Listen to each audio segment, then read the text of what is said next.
এদেরকে উত্তর দিবেন না, এদেরকে শিক্ষা দিবেন না। আসাদউদ্দিন ওয়াইসি সাহেব আসছেন আপনার অধিকারের লড়াই লড়ার জন্য। 2026 অনেকে আমাদেরকে বলেছিল এখানে তৃণমূলের নেতা, কংগ্রেসের যে ভোট কাটুয়া বাড়ি। বিহারে আমরা মাত্র 24 সিটে লড়ে 5 সিট আমরা জিতে এসেছি। এক সিটে মাত্র 300 ভোটে হেরেছি, এক সিট আমরা 6000 ভোটে হেরেছি। আর এরা মহাজোট করে বিজেপির কাছে হেরেছে। তার কারণ একটাই, যে এরা হায়দ্রাবাদের আসাদউদ্দিনকে হারাবার জন্য কিশনগঞ্জে যত মুসলিম নেতা ছিল সবকে ময়দানে নামিয়েছে। আরে ব্যারিস্টার আসাদউদ্দিন ওয়াইসি সাহেব তো 25 সিটে ইলেকশন লড়ছিল। বিজেপিকে হারাও, যেখানে বিজেপি জিতে আসে সেখানে এরা লড়াই করেনি। এরা আসাদউদ্দিন ওয়াইসি যে সংখ্যালঘু মুসলমানের আওয়াজ তুলছে তার মুখ বন্ধ করার জন্য এরা কিশনগঞ্জে, কিন্তু কিশনগঞ্জের মানুষ এদেরকে জবাব দিয়েছে। আমিও বিহারের নির্বাচন প্রচারে 13 দিন ছিলাম। তা আগামী দিনও আমরা মনে করি মুর্শিদাবাদের মানুষ আমাদের সঙ্গে থাকবে।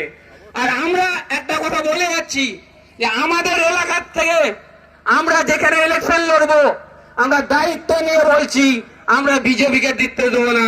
আর দিদি, এখানে অনেক টিএমসির নেতারা আমার বক্তব্য শুনছে, আপনারা দায়িত্ব নিয়ে বলতে পারবেন যে আপনাদের এলাকা থেকে মমতা ব্যানার্জি নিজে শুভেন্দু অধিকারীর কাছে হেরে আছে?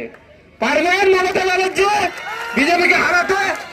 মুসলমান একমাত্র বিজেপির বিরুদ্ধে কাজ করছে, ভোট করছে। আমরা রোদ গরমে লাইনে দাঁড়িয়ে আমাদের এলাকায় বিজেপিকে হারাবার জন্য ভোট করি। আর যারা আর 2% ব্রাহ্মণবাদী বাংলার গদিতে বসে আছে তাদের ভোট চলে যাচ্ছে বিজেপির কাছে। ভাই, আপনাদেরকে বুঝতে হবে, আমরা কি একাই ঠিকাই নিয়ে বসে আছি বিজেপিকে হারার জন্য? আমরা কাউকে হারাবার, কাউকে জিতাবার জন্য আমরা ভোট করব না। এবার 2026 আমরা নিজেরা জিতার জন্য ভোট করব। 2026 झंडा भी हमारा होगा, लीडर भी हमारा होगा, प्रतीक भी हमारा होगा।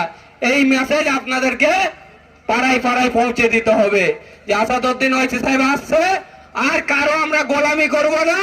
আমরা এক প্ল্যাটফর্মে এসে এখানে কংগ্রেসকে হারাবো, কাটমানি খাওয়া তৃণমূলকে হারাবো, বিজেপিকে হারাবো। আসসালামু আলাইকুম। আর সময় নেব না, আমাদের রাজ্য সভাপতি আছে, আপনাদের মাঝে উনি বক্তব্য রাখবেন।